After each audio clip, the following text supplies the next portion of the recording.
Pierre Bourdieu, O Poder Simbólico, capítulo 10, Gênese Histórica de uma Estética Pura.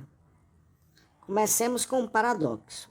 Acontece que alguns filósofos se interrogam sobre aquilo que permite distinguir as obras de arte das simples coisas. Penso em Arthur Danton, e não hesitam em sugerir, com uma audácia sociologista, que nunca permitiriam a um sociólogo, que o princípio dessa diferença ontológica deve ser procurado na instituição, ou, por outras palavras, que o objeto de arte é um artefato cujo fundamento só pode ser achado no art world, quer dizer, no universo social que lhe confere o estatuto de candidato à apreciação estética. Mas nunca aconteceu, embora um ou outro dos nossos pós-modernos não tardará a fazê-lo, que um filósofo verdadeiramente, abre aspas, digno desse nome, fecha aspas, se interrogue sobre aquilo que permite distinguir um discurso filosófico de um discurso vulgar.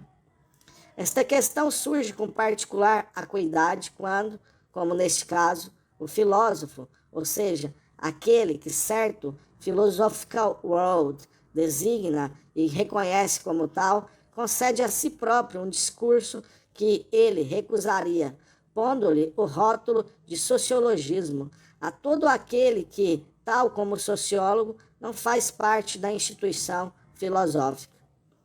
A dissimetria radical que a filosofia institui, assim, na sua relação com as ciências do homem, fornece-lhe, entre outras coisas, um meio infalível de disfarçar aquilo que ela lhes vai pedir. Com efeito, penso que a filosofia dita pós-moderna, por um efeito de rotulagem até agora reservado ao art world, não faz mais que retomar em forma de negação. Refiro-me à maneira da Verneinung freudiana, não só certos saberes adquiridos das ciências sociais, mas também a filosofia historicista, inscrita na prática dessas ciências. A apropriação disfarçada pela negação do que se retira às ciências sociais é uma das mais poderosas estratégias que a filosofia jamais utilizou contra aquelas ciências e contra a ameaça de relativização que impedia sobre ela. O modelo dessa apropriação é em descuidar e buscar a ciência social, contra a qual ele se insurge, alguns dos seus instrumentos mais típicos de desconstrução. Assim, ao mesmo tempo que opõe ao estruturalismo e a noção estática de estrutura, uma variante pós-moderna da crítica bergsoniana dos efeitos redutores da inteligência científica, Derrida pode dar-se ares de radicalismo ao virar contra a crítica literária tradicional uma crítica das oposições binárias que, através de Lévi-Strauss, remonta à mais clássica análise, abre aspas, das formas de classificação, fecha aspas, caras a Durkheim e Mauss.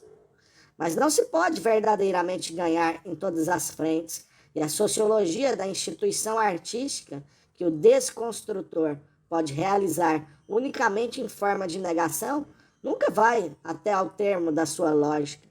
A crítica da instituição que essa sociologia implica é uma meia crítica, própria para provocar as deliciosas comoções de uma revolução em branco. Além disso, ao fazer crer numa ruptura radical com a ambição de apreender essências ahistóricas e ontologicamente fundamentadas, essa crítica pode levar a que se desanime de procurar o fundamento da atitude estética e da obra de arte onde ele realmente se encontra, quer dizer, na história da instituição artística. 1. A análise da essência e a ilusão do absoluto.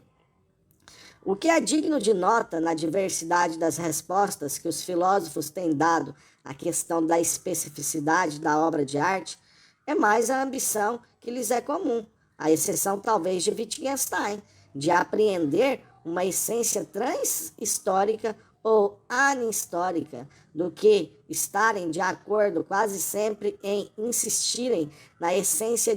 na ausência de função, no desapego, na gratuidade, etc. O pensador puro de uma experiência pura da obra de arte, ao tomar como objeto de reflexão a sua própria experiência, que é a de um homem culto de uma determinada sociedade, sem tomar como objeto a historicidade da sua reflexão e a do objeto a que ela se aplica, constitui, sem saber, uma experiência particular em norma transhistórica de qualquer percepção artística. Ora, esta experiência, no que ela tem aparentemente de mais singular, e esse sentimento de unicidade contribui, sem dúvida, em muito para lhe dar valor, é uma instituição que é produto da invenção histórica e cuja necessidade e razão de ser só podem ser realmente apreendidas mediante uma análise propriamente histórica, a única capaz de explicar ao mesmo tempo a sua natureza e a aparência de universalidade que ela dá àqueles que a vivem ingenuamente, a começar pelos filósofos que submetem a sua reflexão ignorando as suas condições sociais de possibilidade. A compreensão desta forma especial de relação com a obra de arte, que é a compreensão imediata da familiaridade, implica uma compreensão do analista por ele próprio. Este não pode consagrar-se nem à simples análise fenomenológica da experiência vivida da obra. Na medida em que esta experiência assenta no esquecimento ativo da história que a produz, nem a análise da linguagem correntemente utilizada para a exprimir, na medida em que essa linguagem também é produto da deshistoricização, onde Durkheim dizia, abre aspas, o inconsciente é a história, fecha aspas, poder-se-ia escrever, abre aspas, o a priori é a história, fecha aspas. Só mobilizando todos os recursos das ciências sociais se pode levar a bom termo esta espécie de realização historicista do projeto transcendental que consiste na reapropriação por meio da anamnese histórica do produto de todo o trabalho histórico cuja consciência ele produz a cada passo, quer dizer, neste caso especial, as atitudes e os esquemas classificatórios que são a condição da experiência estética, tal como é descrita ingenuamente pela análise de essência. Com efeito, o que a análise reflexiva esquece é que o olhar do amador de arte do século XX é um produto da história, embora surja a si próprio sobre a aparência de dom da natureza. Assim, pelo lado da filogênese, o olhar puro, capaz de apreender a obra de arte como ela exige que seja apreendida, em si mesma e por si mesma, enquanto forma e não enquanto função, é inseparável do aparecimento de produtores animados de uma intenção artística pura, ela própria indissociável da emergência de um campo artístico autônomo, capaz de pôr e de impor os seus próprios fins contra as exigências externas. Mas, pelo lado da ontogênese, esse olhar está associado às condições de aquisição extremamente particulares, como a frequentação desde cedo dos museus e a exposição aberta ao ensino escolar e à escola que ela implique.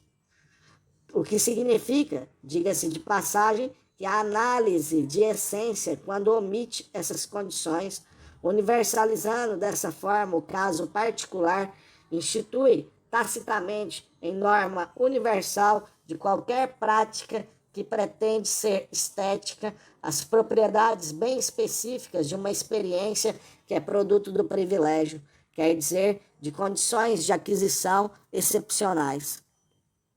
Aquilo que a análise histórica da obra de arte e da experiência estética apreende na realidade é uma instituição que, como tal, existe, por assim dizer, duas vezes, nas coisas e nos cérebros. Nas coisas, em forma de um campo artístico, universo social relativamente autônomo que é produto de um lento processo de constituição. Nos cérebros, em forma de atitudes que se foram inventando no próprio movimento pelo qual se inventou o campo a que elas imediatamente se ajustaram. Quando as coisas e os cérebros, ou as consciências, são concordantes, quer dizer, quando o olhar é produto do campo a que ele se refere, este, como todos os produtos que propõe, aparece-lhe de imediato, dotado de sentido e de valor, de tal modo que, para que venha a ser posta a questão absolutamente extraordinária do fundamento do valor da obra de arte, geralmente admitida como evidente, taken for granted, é necessária uma experiência a qual, para um homem culto, é absolutamente excepcional, embora seja, pelo contrário, absolutamente vulgar, como prova a investigação empírica. Para todos aqueles que não tiveram o ensejo nem a oportunidade de adquirir as atitudes objetivamente exigidas pela obra de arte. Está neste caso Danto, ao descobrir, após a visita à exposição das caixas Brilho de Warhol na Strabo Gallery, o caráter arbitrário, ex-instituto, como diria Leibniz, da imposição do valor feita pelo campo por meio da exposição num local consagrado e consagrante. A experiência da obra de arte, como imediatamente dotada de sentido e de valor, é um efeito da concordância entre as duas faces da mesma instituição histórica, o hábitus culto e o campo artístico, que se fundem mutuamente. Dado que a obra de arte só existe enquanto tal, quer dizer, enquanto objeto simbólico dotado de sentido e de valor, se for apreendida por espectadores dotados da atitude e da competência estéticas tacitamente exigidas, pode dizer-se que é o olhar do esteta que constitui a obra de arte como tal, mas com a condição de ter de imediato presente no espírito que só pode fazê-lo na medida em que é ele próprio o produto de uma longa convivência com a obra de arte.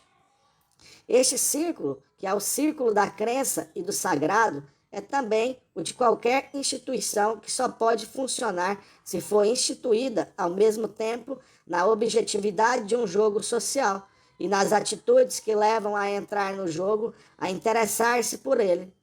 Os museus poderiam escrever no seu frontão, mas não há o que o fazer de tal forma, isso é evidente. Abre aspas, que ninguém entra aqui se não for amador de arte, fecha aspas.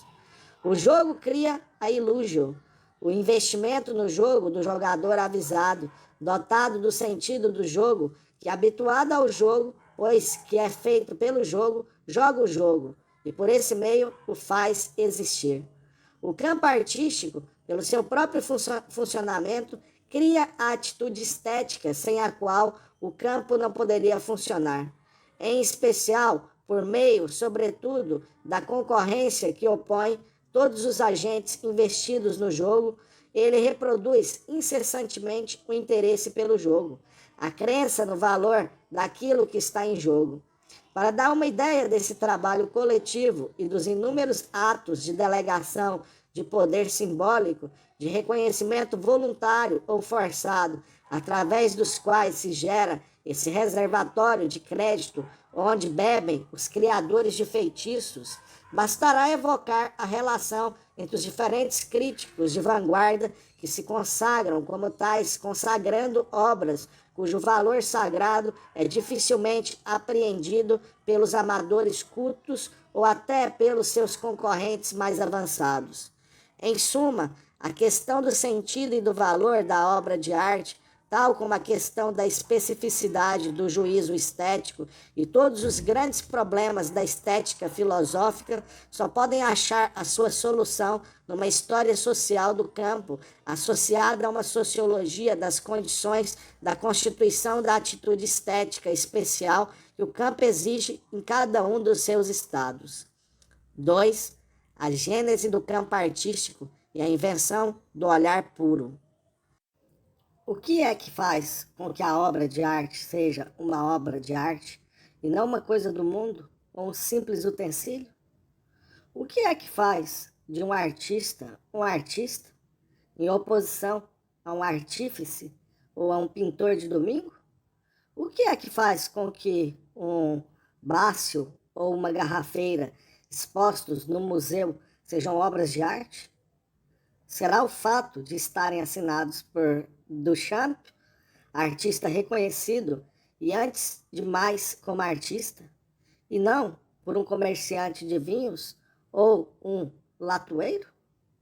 Ora, não será simplesmente passar da obra de arte como feitiço para, abre aspas, o feitiço do nome do mestre, fecha aspas, como dizia Benjamin? Por outras palavras, quem criou o Criador como produtor reconhecido de feitiços? E o que é que confere a sua mágica, a sua eficácia mágica, ou, se preferir, ontológica ao seu nome, cuja celebridade está na medida da sua pretensão em existir como artista e a imposição desse nome, o qual, como a marca do grande costureiro, multiplica o valor do objeto em que está posto, que é tudo o que está em jogo nas querelas de atribuição e faz o poder dos peritos? Onde reside o princípio último do efeito de rótulo, ou de nomeação, ou de teoria?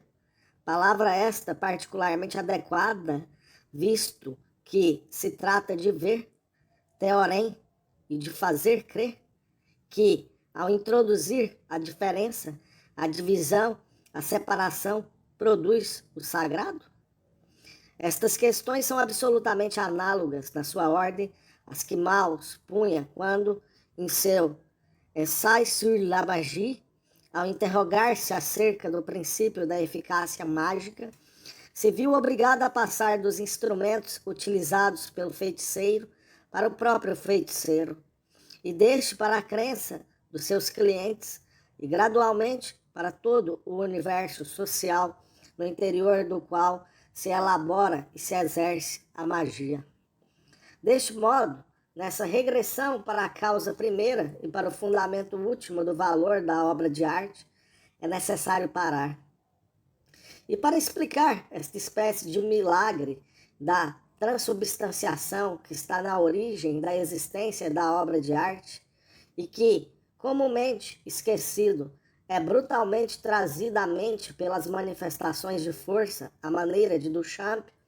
é necessário substituir a questão ontológica pela questão histórica da gênese do universo, em cujo seio se produz e se reproduz incessantemente, numa verdadeira criação contínua, o valor da obra de arte, quer dizer, o campo artístico.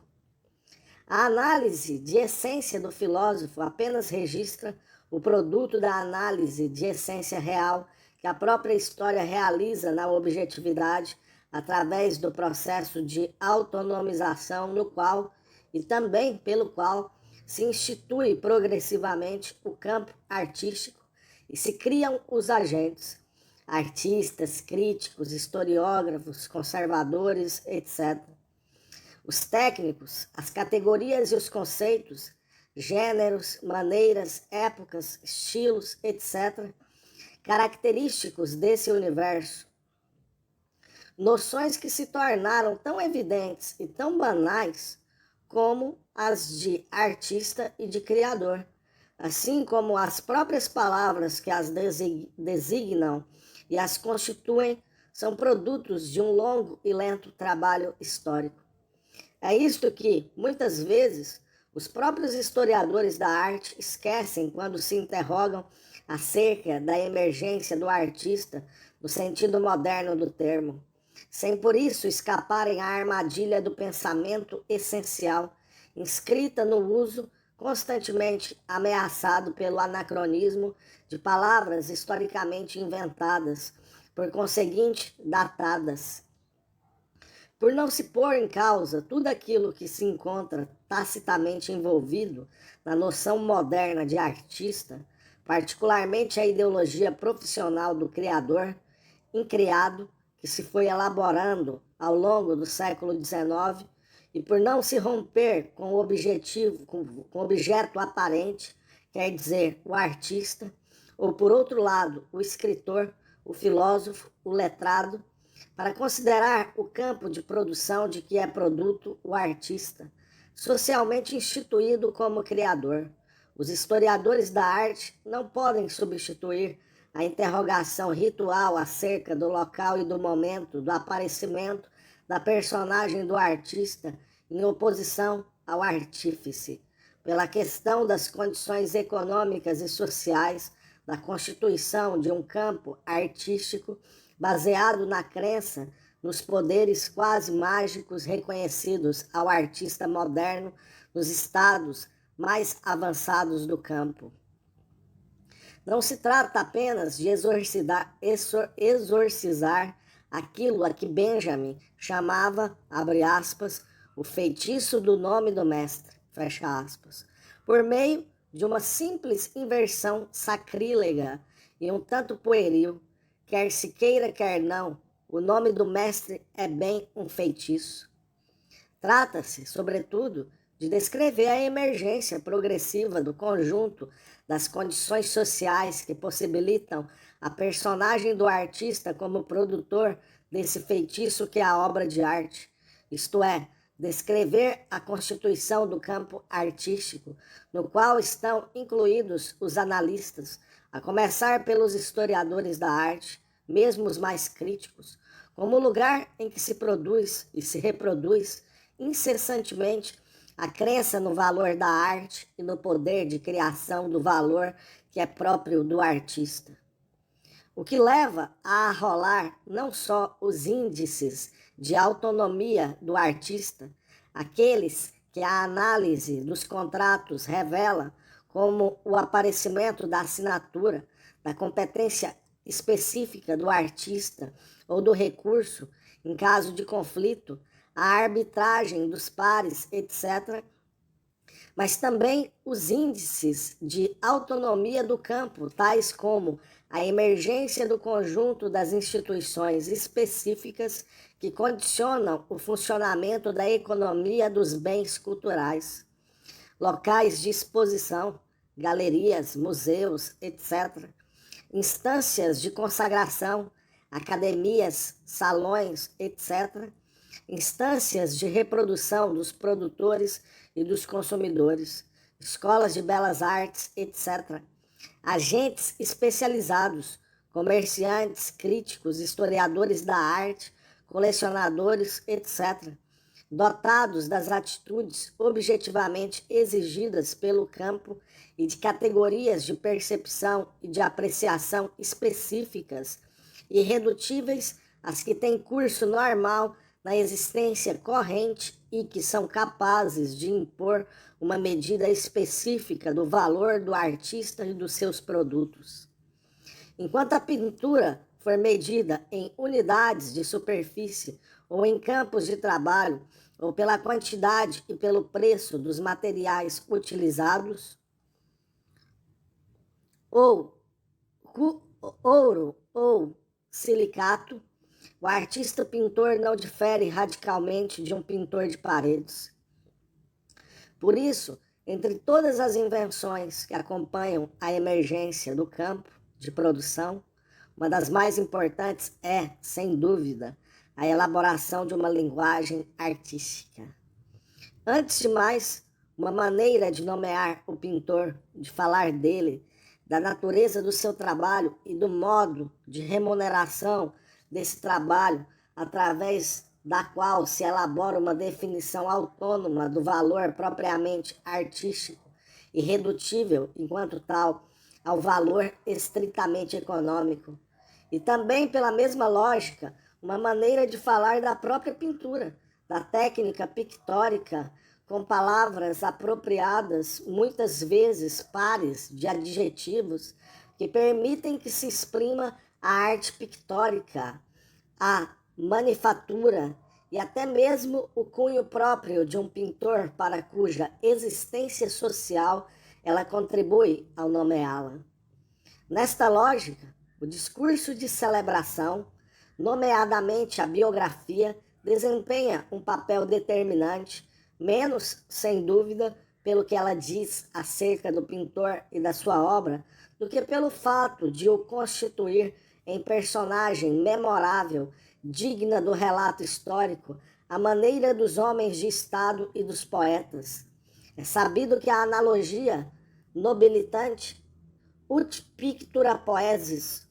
contribui, pelo menos algum tempo, e até se tornar um obstáculo para a afirmação da irredutibilidade da arte pictórica. A sociologia genética deveria também introduzir no seu modelo a ação dos próprios produtores, a sua reivindicação do direito de serem os únicos juízes da produção pictórica, de produzirem eles próprios os critérios de percepção e de apreciação dos seus produtos. Ela deveria igualmente levar em linha de conta o efeito que pode produzir neles e na imagem que tem de si próprios e da sua produção, e deste modo, sobre a sua própria produção, a imagem que tem deles e da sua produção os outros agentes envolvidos no campo, os outros artistas e também os críticos, os clientes, os colecionadores, etc.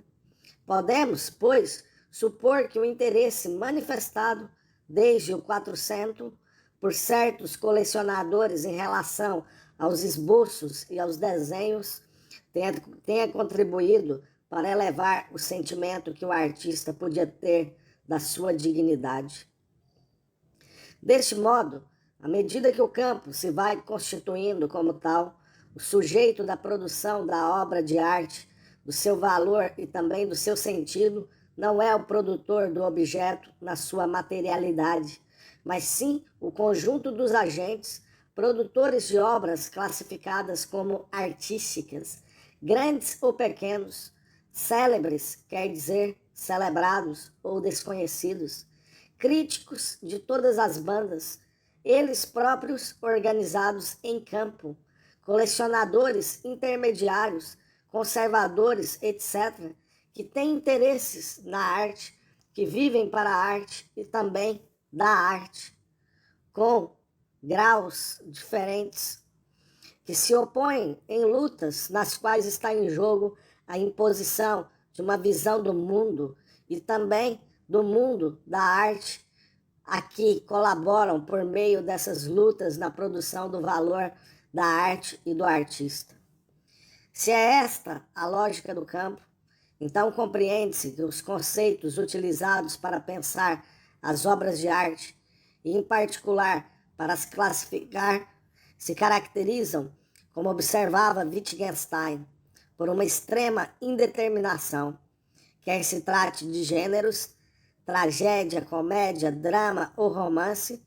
de formas, balada, rondô, soneto ou sonata, de períodos ou de estilos, gótico, barroco ou clássico, ou de movimentos, impressionista, simbolista, realista, naturalista. Compreende-se igualmente que não seja menor a confusão entre os conceitos utilizados para caracterizar a própria obra de arte, para perceber e a apreciar, como os pares de adjetivos, por exemplo, belo ou feio, requintado ou grosseiro, leve ou pesado, etc., que estruturam a expressão e a experiência da obra de arte. Se estas categorias do juízo do gosto, por estarem escritas na língua comum e serem utilizadas, na sua maior parte, para além da esfera propriamente estética, são comuns a todos os locutores de uma mesma língua e permitem, pois, uma forma aparente de comunicação. Elas permanecem sempre marcadas, mesmo no uso que delas fazem os profissionais, por uma incerteza e uma flexibilidade extremas, que, como observa ainda Wittgenstein, as torna totalmente refratárias à definição essencial. Isto acontece, sem dúvida, porque a utilização que se faz dessas categorias e o sentido que se lhes dá dependem dos pontos de vista individuais, situados social e historicamente e, muitas vezes, perfeitamente irreconciliáveis dos seus utilizadores. Em suma, embora se possa sempre discutir a propósito dos gostos, e como se sabe, a confrontação das referências ocupa efetivamente um lugar importante nas conversas cotidianas, o certo é que a comunicação nestas matérias só se realiza com um elevado grau de equívoco, porque os lugares comuns que a tornam possível são também aquilo que praticamente a torna ineficaz. Quando os utilizadores desses tópicos dão aos termos que eles opõem sentidos diferentes, por vezes estritamente inversos. Assim, indivíduos que ocupam posições opostas no espaço social podem dar sentidos a valores totalmente opostos aos adjetivos vulgarmente utilizados para caracterizar as obras de arte ou os objetos da existência cotidiana. Estou a pensar, por exemplo, no adjetivo cuidado, frequentemente excluído do gosto burguês, sem dúvida por encarnar o gosto pequeno burguês. E não ficaria por aqui o arrolamento numa dimensão histórica das noções que, a começar pela ideia de beleza, tomaram, em épocas diferentes, sentidos diferentes, até radicalmente opostos, na sequência de revoluções artísticas, como, por exemplo, a noção de acabado, que, após ter condensado ao mesmo tempo o ideal ético e estético do pintor acadêmico, viu-se excluída da arte por Manet e os impressionistas. Desta forma, as categorias utilizadas para perceber e apreciar a obra de arte estão duplamente ligadas ao contexto histórico.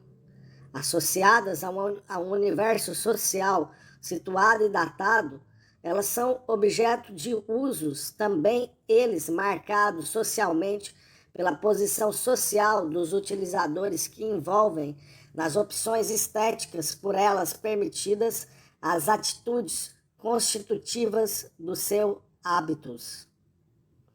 A maior parte das noções que os artistas e os críticos empregam para se definirem ou para definirem os seus adversários são armas e objetivos de lutas, e muitas das categorias que os historiadores da arte utilizam para pensar o seu objeto são apenas categorias nativas, mais ou menos sabiamente disfarçadas ou transfiguradas.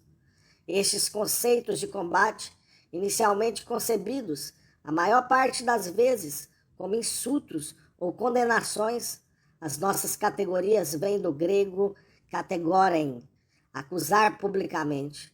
Tornam-se pouco a pouco em categorias técnicas. Aqui, graças à amnésia da Gênese, as dissecações da crítica e as dissertações ou as teses acadêmicas conferem um ar de eternidade.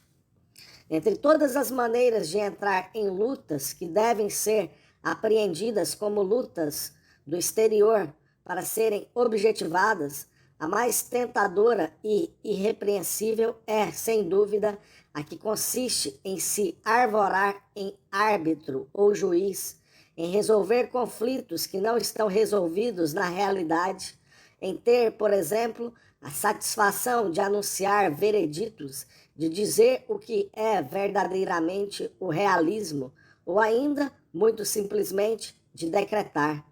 e por atos aparentemente tão inocentes como de incluir ou não este ou aquele produtor na amostra ou no corpus. Quem é artista e quem não é. Decisão ainda mais grave sobre a aparência da inocência positivista, pois o que mais está em jogo nas lutas artísticas é sempre e em toda a parte a questão dos limites do mundo da arte. E porque a validade das inferências, nomeadamente estatísticas, que se podem tirar a respeito de um universo, depende da validade da classe acerca da qual elas foram estabelecidas. Se há uma verdade, é que a verdade está em jogo nas lutas, embora as classificações ou os juízos divergentes ou antagonistas dos agentes envolvidos no campo artístico sejam indiscutivelmente determinados ou orientados pelas atitudes e pelos interesses específicos associados a uma posição no campo, a um ponto de vista, o certo é que elas são formulados em nome de uma pretensão à universalidade, ao juízo absoluto, que é a própria negação da relatividade dos pontos de vista. O pensamento essencial opera em todos os universos sociais e, muito especialmente, nos campos de produção cultural, campo religioso, campo científico, campo jurídico, etc., onde se jogam jogos em que está em jogo o universal. Mas, nesse caso, é evidente que as essências são normas. Era o que relembrava Austin quando assinalava as implicações do adjetivo verdadeiro em expressões como um verdadeiro homem, uma verdadeira coragem, ou, como neste caso, um verdadeiro artista ou uma verdadeira obra-prima. Em todos os exemplos, a palavra verdadeiro opõe tacitamente o caso considerado a todos os casos da mesma classe, a que os outros locutores atribuem também indevidamente, quer dizer, de uma maneira que não está verdadeiramente justificada, este predicado, simbolicamente muito poderoso, como qualquer reivindicação do universal. A ciência nada mais pode fazer senão tentar estabelecer a verdade dessas lutas pela verdade, apreender a lógica objetiva segundo a qual se determinam as coisas em jogo e os campos, as estratégias e as vitórias, produzir representações e instrumentos de pensamento que, com desiguais probabilidades de êxito, aspiram à universalidade, às condições sociais da sua produção e da sua utilização, quer dizer, a estrutura histórica do campo em que se geram e funcionam, em conformidade com o postulado metodológico constantemente validado pela análise empírica da homologia entre o espaço das tomadas de posição, formas literárias ou artísticas, conceitos e instrumentos de análise, etc., e o espaço das posições ocupadas no campo, somos levados a historicizar esses produtos culturais que têm de comum a aspiração à universalidade. Mas historicizá-los não é somente, como se pensa, relativizá-los, tendo em conta que eles apenas têm sentido quando referidos a um determinado estado do campo de lutas. É também restituir-lhes a sua necessidade, subtraindo-os à indeterminação resultante de uma falsa eternização, para os pôr em relação com as condições sociais da sua gênese, verdadeira definição geradora. Em vez de conduzir ao relativismo historicista, a historicização das formas do pensamento que nós aplicamos ao objeto histórico, as quais podem ser produto desse objeto, oferece a única oportunidade real de escapar um pouco à história.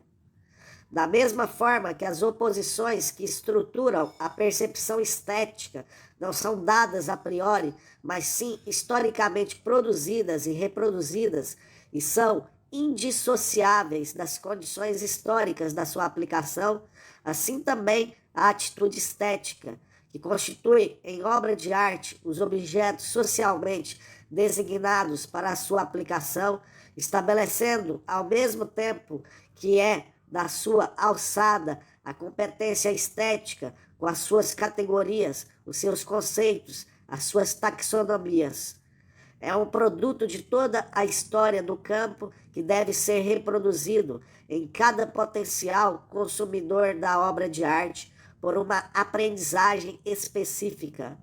Basta observar a sua distribuição, quer ao longo da história, com esses críticos que, até aos finais do século XIX, defenderam uma arte subordinada aos valores morais e às funções didáticas, quer hoje, no seio de uma mesma sociedade, para nos convencermos que não há nada menos natural que a atitude de adotar perante uma obra de arte e, mais ainda, perante um objeto,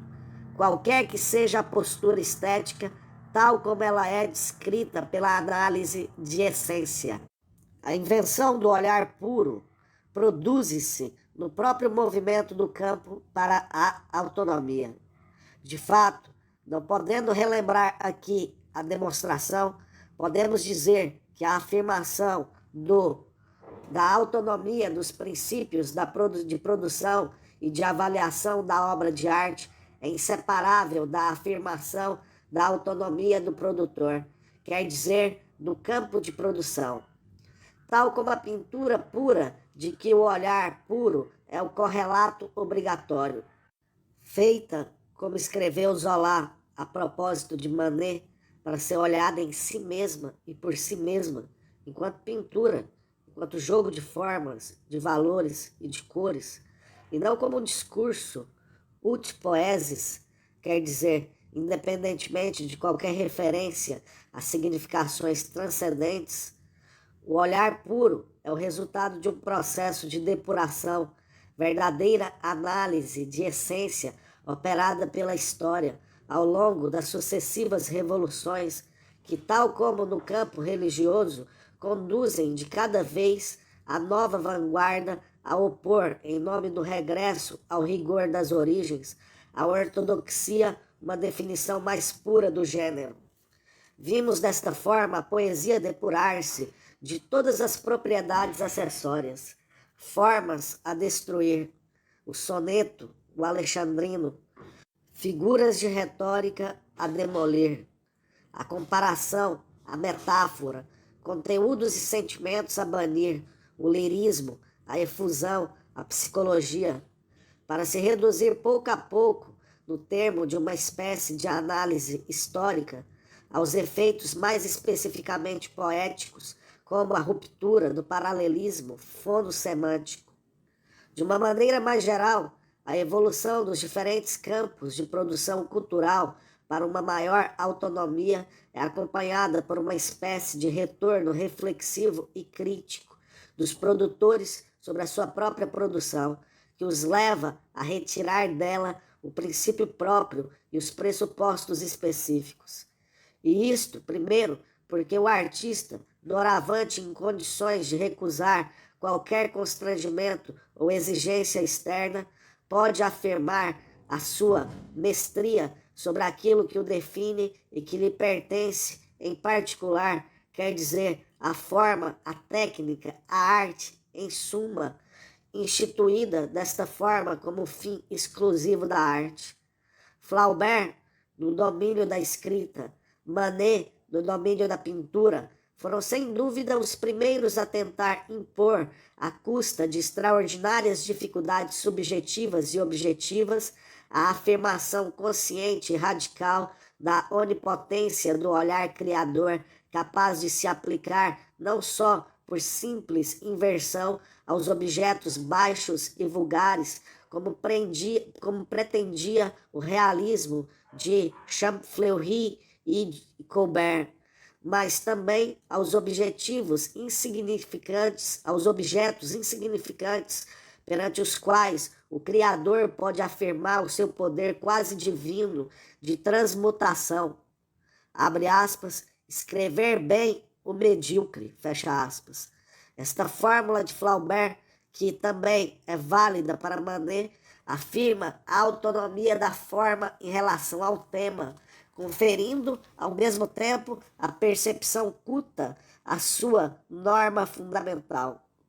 Como podemos verificar empiricamente, não existe homem culto, quer dizer, segundo os cânones da escola, com títulos de ensino superior, que não saiba hoje que uma realidade, qualquer que ela seja, uma corda, uma pedra, um mendigo esfarrapado, pode ser objeto de uma obra de arte, como pretende a definição do juízo estético geralmente mais aceita entre os filósofos, e que não saiba, pelo menos, que é bom dizer que assim é, como nos dizia um pintor de vanguarda, especialista na arte de confundir a nova doxa estética. Com efeito, para despertar este esteta da limitada boa vontade e ressuscitar nele a admiração artística e até filosófica, é necessário aplicar-lhe um tratamento de choque à maneira de Duchamp ou de Warhol, que, ao exporem tal qual objetos do mundo, de certo modo fazem ver claramente ao artista, tal como é definido desde Manet, a onipotência criadora que a atitude pura concede sem pensar. A segunda razão desse retorno reflexivo e crítico da arte sobre si própria está em que, à medida que o campo se fecha sobre si, o domínio prático dos conhecimentos específicos inscritos nas obras passadas e registradas, codificadas, canonizadas por um corpo de profissionais da conservação e da celebração, historiadores da arte e da literatura, exegetas, analistas, faz parte das condições do acesso ao campo de proteção. Daí resulta que, contrariamente àquilo que um relativismo ingênuo ensina, o tempo da história da arte é realmente irreversível e que ela apresenta uma forma de cumulatividade. Ninguém está mais ligado ao passado específico do campo, mesmo até na intenção subversiva, ela própria também ligada ao estado do campo, do que os artistas de vanguarda que, sob pena de surgirem como naifes, à medida do guarda de alfândega, Rousseau ou de Brisset, têm inevitavelmente de se situar em relação a todas as tentativas anteriores de ir mais além das que se efetuaram na história do campo e no espaço dos possíveis, que o mesmo campo impõe aos recém-chegados. O que acontece no campo está cada vez mais ligado à história específica do campo, e só a ela, e é, pois, cada vez mais difícil de deduzir a partir do estado, do mundo social, do momento considerado, como pretende fazer certa sociologia que ignora a lógica específica do campo. A percepção adequada de obras que, como as caixas brilho de Warhol e as pinturas monócromas de Klein, devem as suas propriedades formais e o seu valor unicamente à estrutura do campo. A sua história, portanto, é uma percepção diferencial, diacrítica, quer dizer, atenta aos desvios em relação a outras obras contemporâneas e também do passado. De tal modo que, como a produção, o consumo de obras provenientes de uma longa história de rupturas com a história, com a tradição, tende a tornar-se de parte a parte histórica e, não obstante, cada vez mais totalmente deshistoricizado. Com efeito, a história que a decifração e a apreciação praticamente põem em jogo reduz-se cada vez mais à história pura das formas, ocultando completamente a história social das lutas a respeito das formas, história essa que faz a vida e o movimento do campo artístico. Desta forma, fica também resolvida o problema aparentemente insolúvel que a estética formalista, que só quer conhecer a forma, tanto da recepção como da produção, opõe a análise sociológica como um verdadeiro desafio.